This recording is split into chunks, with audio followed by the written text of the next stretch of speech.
The school's beauty queen decided to make a statement, showing up to school in a daringly short dress.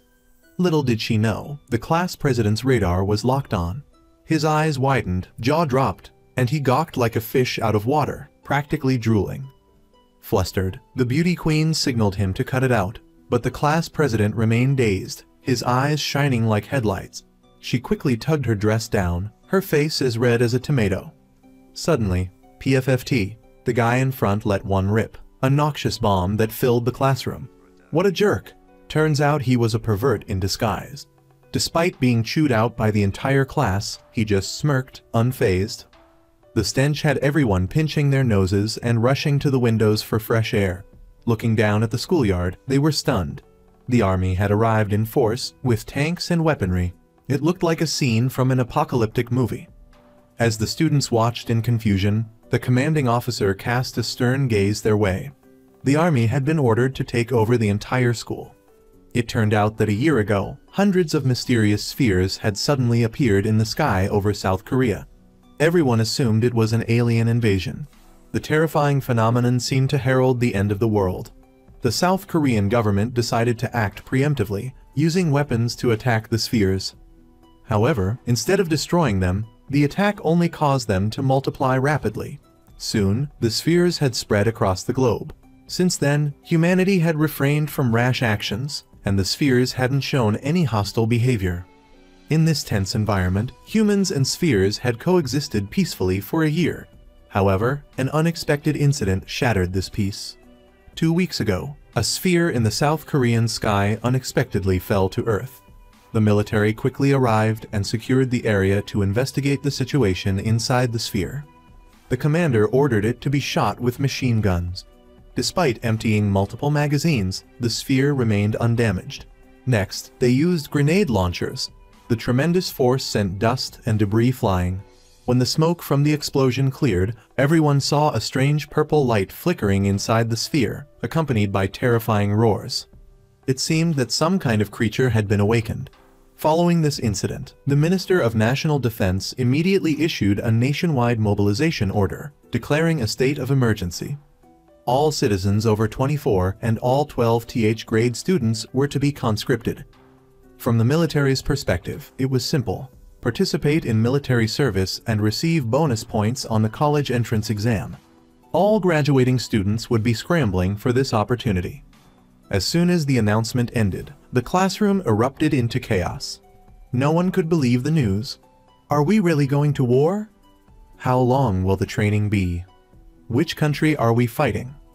From the students' questions, it was clear that the Ministry of Defense had kept the secret of the spheres beginning to attack humans under wraps. Before they could process the information, soldiers entered the classroom. Officer Lee introduced himself briefly, then laid out the training plan for the next few weeks. The class would be led by the class president, and Kai-yol, in the corner of the room, was chosen as the record keeper. Both would receive 3 extra points on the college entrance exam. Meanwhile, Yeon-bo-ra, the beauty queen, gazed dreamily at Officer Lee. Clearly, she had a crush. Some students thought it was just regular military training and didn't take it seriously. They were quickly assigned their accommodations. Boys and girls were separated into empty classrooms. Some unruly boys challenged the officer, while the girls turned their sleeping quarters into a makeup studio. Their actions still bore the hallmarks of childish innocence. Afterward, every day after school, they had to train on the school grounds. Each student was issued a rifle. These were all real guns used for training. Initially, the students who were into shooter games found it novel and exciting. But after repeated high-intensity physical exercises, everyone's attitude shifted to boredom and resistance. Returning to their rooms after training, the pampered teenagers collapsed onto their desks, complaining endlessly. The school was now under lockdown. No one was allowed to leave without permission. That night, the ringleader who hadn't turned in his phone watched a video online. It showed soldiers shooting lions and tigers at the zoo. Everyone was horrified. The chubby student commented, "I heard that killing wild animals is a sign that war is about to begin." This statement further fueled the discussion, to the point that the studious boy reading nearby couldn't concentrate. Just then, Officer Lee walked in and caught the studious student trying to sneak out. He complained about the noise disrupting his studying for the college entrance exam and snitched on the ringleader for hiding a phone. The two instantly became enemies, nearly coming to blows. Seeing this, Officer Lee called them both outside and assigned them cleaning duty as punishment. But on their way, they started arguing again. Kai-yul, walking behind, hurried forward to intervene. At that very moment, a sphere fell from the sky, sending all three of them tumbling to the ground. Seeing the sphere up close, they were all shocked. However, the two rivals continued their fight. The studious student was pushed to the ground. Suddenly, the sphere behind him began to move, transforming from a sphere into a monster with numerous tentacles. The monster lifted the studious student into the air with its tentacles. Kai-yul and the ringleader were frozen in fear, watching helplessly as their classmates struggled in vain before being swallowed whole. As the monster prepared to attack Kai-yul, Officer Lee arrived just in time to save him. The monster then reverted to its sphere form and became inactive. Still shaken, the two were taken to the army barracks that night. The commanding officer warned them to keep absolute secrecy, not telling anyone about the night's events. The situation was critical, and they couldn't risk causing unnecessary panic. Back in the dorm, faced with questions from their classmates, they could only lie and say the studious student had gone home. Sitting on their beds, they couldn't calm down. In the following days, the students continued their training as scheduled. One day, the officers suddenly received urgent instructions from their superiors, demanding they teach this group of students how to use guns in the shortest possible time. It seemed the emergency was escalating faster than anticipated. So, the next phase of training focused on disassembling and reassembling weapons and stable shooting techniques. Na-ra and a few other gifted students quickly grasped the techniques. After a series of rigorous training sessions, they learned the basics. Once proficient, the students were taken to a shooting range for live fire practice. However, this trip nearly cost all the students their lives. As they traveled through the streets, the students noticed an eerie silence, with no people in sight. Officer Lee ordered them to remain quiet. In reality, the residents had been evacuated by the government to safe shelters before disaster struck. The group continued towards the shooting range, unaware that in a nearby parking lot, a sphere had fallen to the ground unnoticed. At the shooting range, the officer announced that regular bullets were ineffective against their future enemy. Only a special type of bullet called Ju could destroy them. Before they could ask who the enemy was, the students were taken for target practice. Kai-yul's mind was heavy, constantly replaying the scene of his classmate being killed by the monster. Only when Na-ra, the girl he secretly admired, checked on him did he snap back to reality. After a full day of free shooting practice, they had grasped the basic principles of marksmanship. On the way back, Officer Lee noticed something unusual. There were numerous bullet holes on the surrounding streets. He immediately ordered the group to halt and take a 10-minute break while he and the other officers scouted ahead. Shortly after, the homeroom teacher realized two students were missing. She hurriedly took the class president to search the area. The class president then spotted a gun lying on the ground. Picking it up, she was horrified to find a severed hand attached to it. She screamed in despair. The homeroom teacher and the other students, hearing the scream, rushed over. They were all shocked by the gruesome sight. The teacher saw bloody footprints on the ground. As she moved forward to investigate, Kai-yul pulled her back, warning her of potential danger. But the teacher, determined to clarify the situation for her students, continued forward. Finally, Kai-yul couldn't bear it any longer and revealed the truth about the studious student's tragic fate. At the same time, the homeroom teacher also saw the scattered corpses ahead. She screamed, telling the students to run. A horde of monsters was charging straight towards them. The homeroom teacher raised her gun and fired, but it was too late. The monsters were overwhelming. The students stood frozen in terror until the homeroom teacher was impaled by a monster's tentacles. Only then did they realize how dangerous the outside world had become. Another officer, hearing the commotion, arrived just in time and ordered the students to flee. However, he only managed to fire a few shots before a monster's tentacle decapitated him. After witnessing the deaths of two adults before their eyes, the students finally snapped out of their shock and scattered in terror. Behind them, more monsters surged forward. Some students ran into the large building, only to find it already infested. Just as a monster lunged at them, Sergeant Lee arrived as reinforcements. On the other side of the building, two monsters had a student trapped in their tentacles. His classmates struggled to hold him back, preventing him from being dragged away. At the critical moment, Sergeant Won Bin shot the monsters, rescuing the student. Outside, two girls were being relentlessly pursued. In desperation, they hid inside a phone booth, the glass door temporarily holding the creatures at bay. However, in their panic, they accidentally triggered the alarm. The piercing sound attracted every monster in the vicinity. The glass began to crack under the monsters' repeated impacts. As the girls closed their eyes, bracing for the worst, gunshots rang out. Sergeant Lee had found them. With a barrage of gunfire, he cleared out the surrounding monsters. As he moved to help the girls out, he failed to notice another monster lurking above.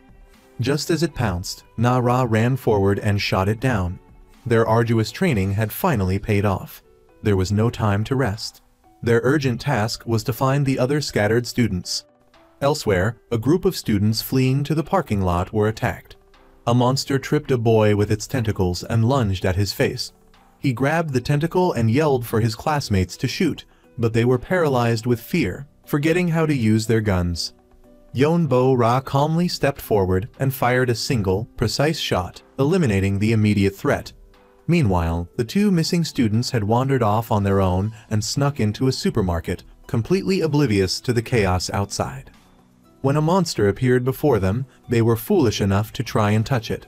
Luckily, a gun was pointed at the creature, preventing them from becoming its next meal. They had no idea that the seemingly soft creature before them was a flesh-eating monster. The supermarket monster gave chase. In a moment of quick thinking, the boy used a refrigerator door to block an attack and then managed to trap the monster inside.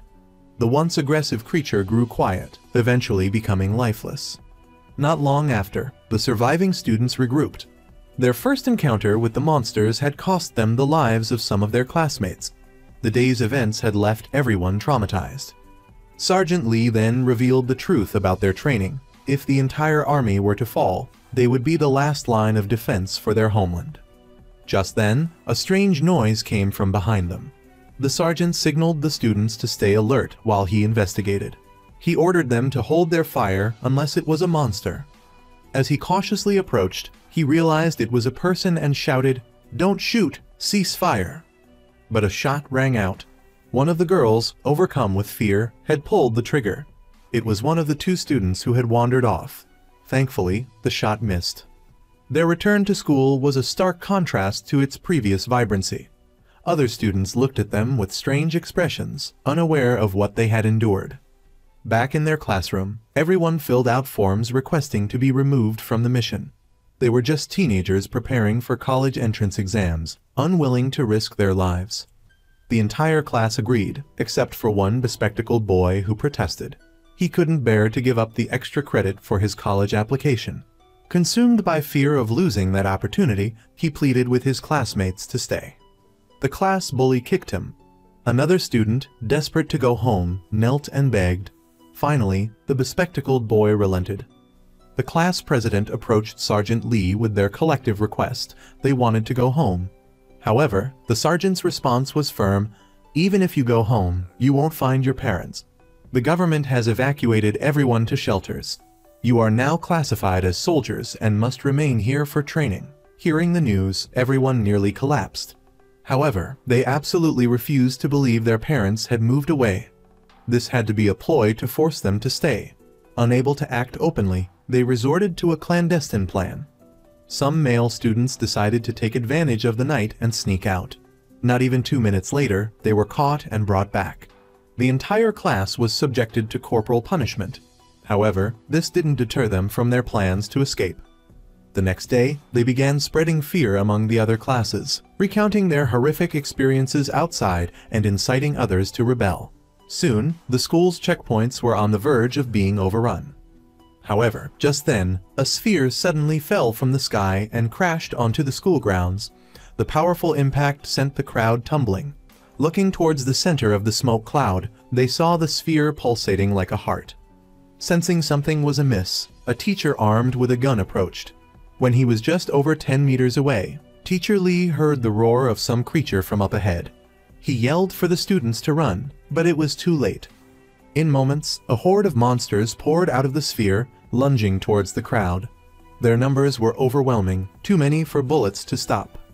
Witnessing the teacher being slaughtered by the monsters, the students truly panicked and fled. Most had never seen such creatures. The schoolyard quickly transformed into a living hell. Both students and teachers struggled to escape the carnage. Some were dismembered, others impaled. The teachers tried to protect the students as they retreated, but fell one by one in the fight. Even more terrifying, a second sphere began to fall. Seeing the situation spiral out of control, the highest-ranking military officer on the scene decided to abandon the students, preparing to escape alone in a vehicle. But in the next instant, a monster leaped onto the window of the car, causing him to panic and flip the vehicle. In the end, he couldn't escape death.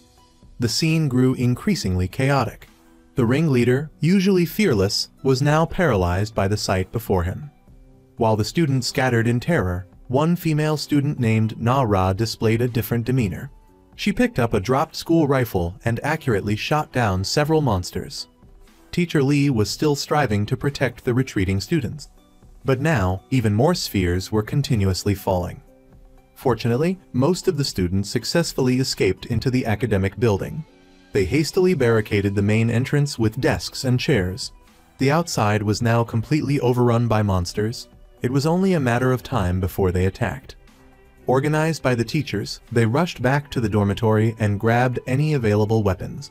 They couldn't stay at the school any longer. Their only option was to make a desperate run for the two military vehicles parked outside. Those vehicles represented their only hope of survival.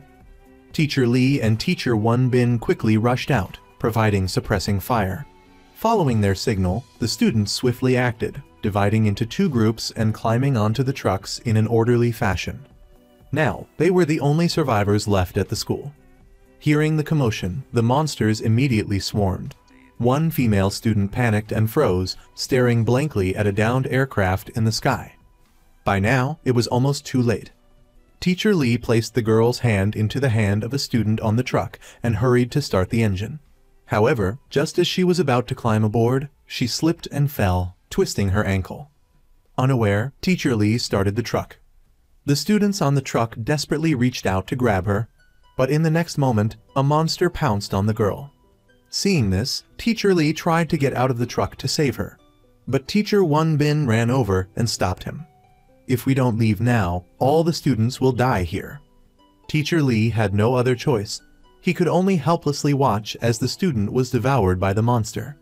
Now, only countless monsters remained on the school grounds.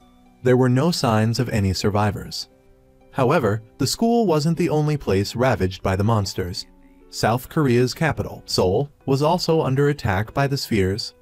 It seemed like humanity's doomsday had arrived. The only recourse for survivors was to reach the military garrison. At least, it was still safe there. Unnoticed, a monster had crawled into the cab of the second truck, causing it to lose control and overturn. The monster continued to crawl towards the back of the truck. Seeing this, the students inside frantically opened fire. Finally, they managed to kill the monster. However, they discovered that the teachers in the cab had all perished. Yeon Bo-ra was also injured in the abdomen during the crash and couldn't continue the journey. With nightfall approaching and their ammunition depleted, they decided to find a nearby place to rest for the night. Meanwhile, the truck driven by Teacher Lee had safely reached the military garrison. When he noticed the second truck was delayed and hadn't arrived, he knew for certain that something had gone wrong. He immediately sought out the commanding officer and requested permission to drive back and search for them. But unexpectedly, the ruthless commander had no intention of concerning himself with the students' survival. "If you dare to act on your own, you will be shot on sight." Meanwhile, the group of students found a house to take shelter in. They were not only short on food, but also had a seriously injured classmate. Fortunately, after searching the house, they found a first aid kit and a source of clean water. A girl with glasses discovered a packet of ramen in the kitchen, but instead of telling the others, she chose to sneak outside and eat it by herself. She reasoned that if they all shared, no one would get full, so it was better for one person to eat their fill. After finishing, just as she was about to leave, she noticed a monster staring at her from a distance. The girl screamed in terror and ran back as fast as she could. Her classmates, hearing the commotion, rushed out to help, but they had run out of ammunition. Their only option was to retreat back inside the house. Unable to get through the front door, the monster climbed onto the roof. It seemed to possess a degree of intelligence, figuring out how to enter through the ventilation shaft. Kai-Yol noticed the movement in the vent and urgently called for everyone to move. They relocated from the living room to a bedroom. The monster outside frantically pounded on the door. At the same time, Officer Lee, defying his superior's orders, decided to drive back and search for the scattered students. The students at the police station who learned of this all wanted to go with him, except for a cowardly boy with glasses who chose to stay behind. Back in the house, the students had been hiding in the room until nightfall, but the monster showed no signs of leaving. Then, they discovered that Jeonbo's wound had become infected, and she had a high fever. The situation was critical. They needed to get out and find help. Kai-Yol suggested they make a run for the warehouse next door and use the truck inside to escape. Everyone agreed with the plan, but they faced a problem. The monster was blocking the door. How could they get out? Kai-Yol, being slender, volunteered to climb out the window first. He carefully made his way to the warehouse. But the monster, hearing the noise, followed him. Just as Kai-Yol found some pliers and was about to leave, he spotted the monster in the truck's side mirror. He ran as fast as he could. By the time he returned to the room, the monster had already crawled into the living room through the vent. The students realized the monster seemed particularly sensitive to sound. So, before making their move, they put a CD in a DVD player and turned the volume up to its maximum to distract the monster in the living room. Soon, everyone had climbed out the window. Just as they were moving towards the warehouse, the DVD player malfunctioned. Hearing the noise outside, the monster quickly emerged from the vent. Seeing this, everyone sprinted towards the warehouse, finally managing to slam the door shut.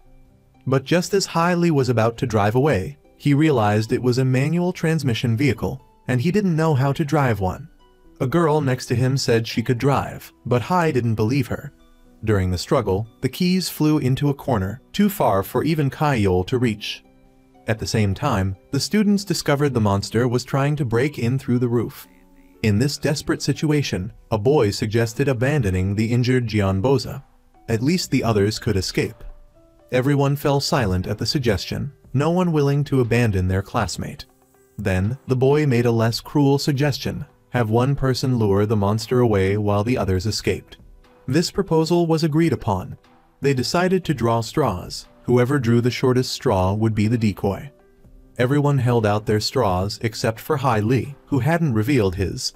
Seeing this, Jang Du broke his own straw and stepped forward. "Looks like I got it. I'll go." Only Hai-Li knew that he had drawn the shortest straw.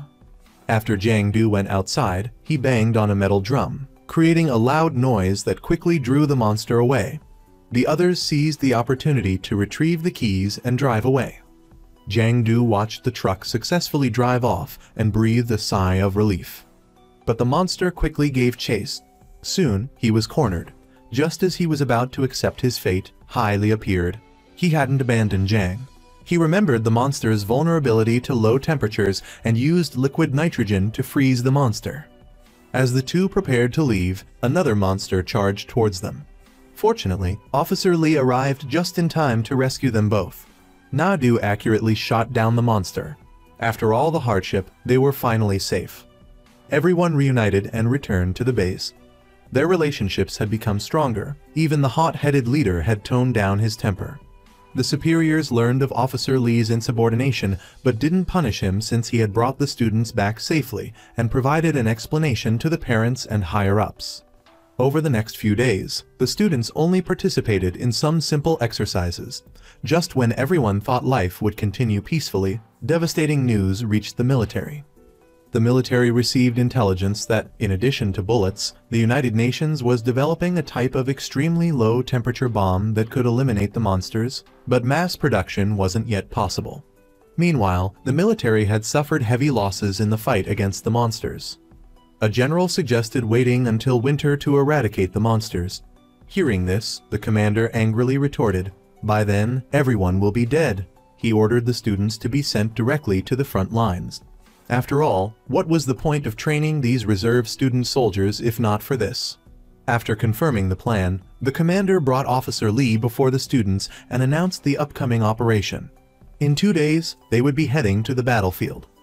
The students were in disbelief. Officer Lee, although sympathetic, knew the order had been given and had to be obeyed. Back in the dorm, everyone was demoralized, left only to write farewell letters as requested. At least they could leave some final words. That evening, Officer Lee joined them for dinner.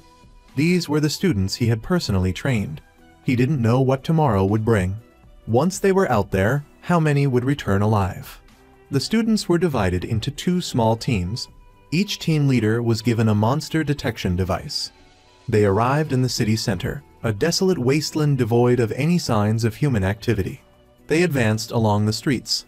Suddenly, the detection devices went off, indicating numerous targets ahead. A horde of monsters was approaching them. Officer Lee immediately ordered them to prepare for battle. The students quickly found cover, ready for a serious fight. Officer Lee tossed a toy car ahead. The sound quickly attracted the monsters' attention. They poured out from the surrounding buildings. When the monsters were within optimal shooting range, Officer Lee gave the order to fire. The students coordinated their attacks, their shooting skills honed over the past days, successfully holding back the monsters attacking from all directions. However, at the height of the battle, something strange happened. The creatures, usually fearless of death, started taking cover. They seemed to be taking orders from something. While everyone was stunned, an incredibly fast monster suddenly charged from behind. Even their firing speed couldn't keep up with its movement. The students were terrified. Fortunately, Officer Lee remained calm, seized the opportunity, and fired multiple shots, killing the monster. Just then, 2 monsters from the upper floors threw objects down, attempting to attack the students below. These creatures now seemed to possess intelligence. Following this, the students split into pairs, hunting down monsters in the streets and alleys. Nadu acted as a sniper from the rooftops, providing fire support for his teammates. After a fierce battle, the instructor gathered the students and announced his decision. Based on today's encounter, it was clear that the number of monsters in the urban area was overwhelming. He couldn't guarantee the students' safety. Therefore, at daybreak tomorrow, he would lead everyone back to the garrison. Near midnight, Xianbo Ra sought out Instructor Lee, whom she admired. She wanted to confess her feelings, telling him she wished to date him after graduation. However, just as she was about to speak, she encountered Chubby going to the bathroom. Struggling with his weight, he could only move slowly in his embarrassed state. Xianbo Ra swallowed her words. Meanwhile, Nadu and Chijan were on rooftop watch. Chijan also wanted to take advantage of their alone time to confess his feelings. Just as he mustered his courage, Nadu spotted something unusual. In the distance, about a kilometer away, was a monster.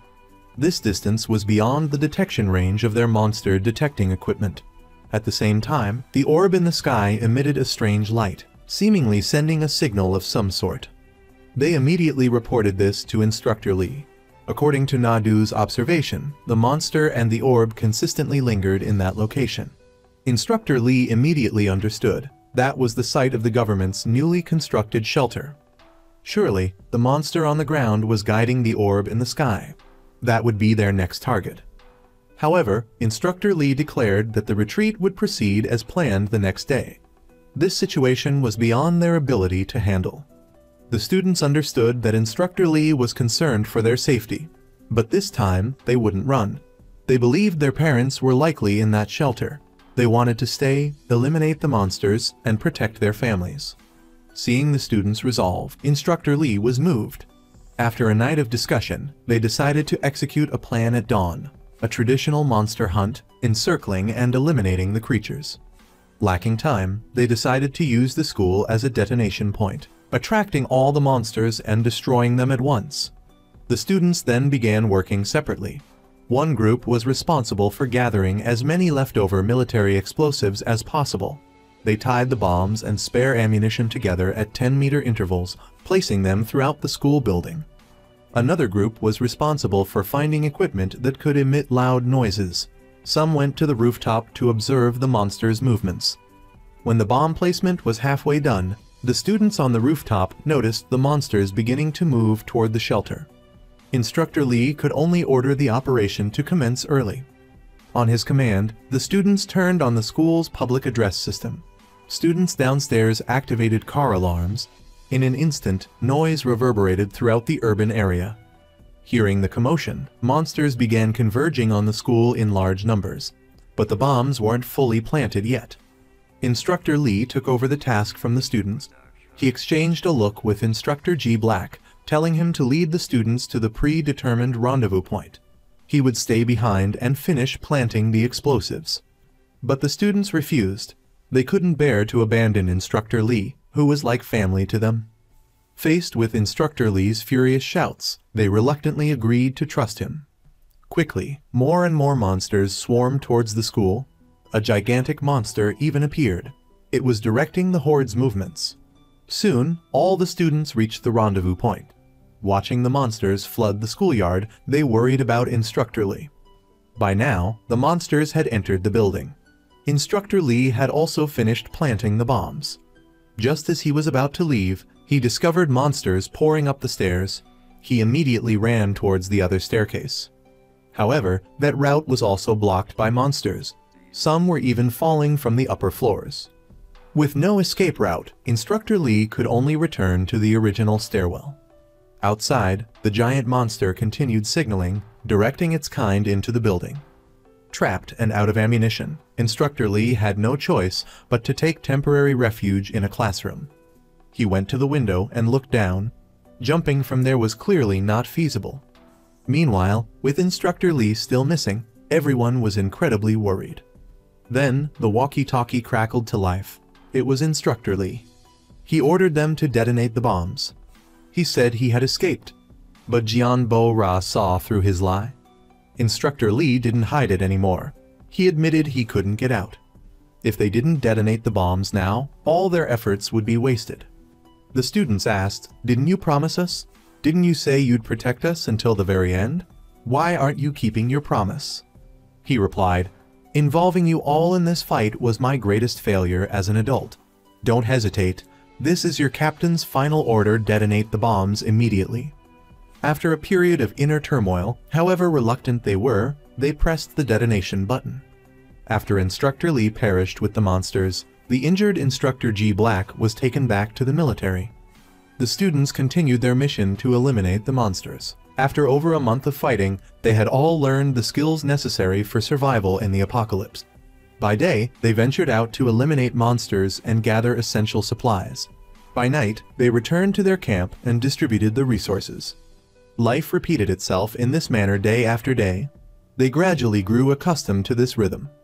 However, a radio announcement shattered the long-lasting peace. That night, over the radio, they heard the news that the college entrance exam had been cancelled. Everyone was both shocked and relieved. Since the exam was cancelled, they no longer needed to risk their lives for extra credit. Therefore, they decided to return to Seoul to see their parents. The cancellation of the exam meant little to most, but for the bespectacled young man, it was devastating. On the journey, solely for the purpose of gaining extra credit for the exam, he had meticulously recorded the number of monsters he had eliminated, a total of 37.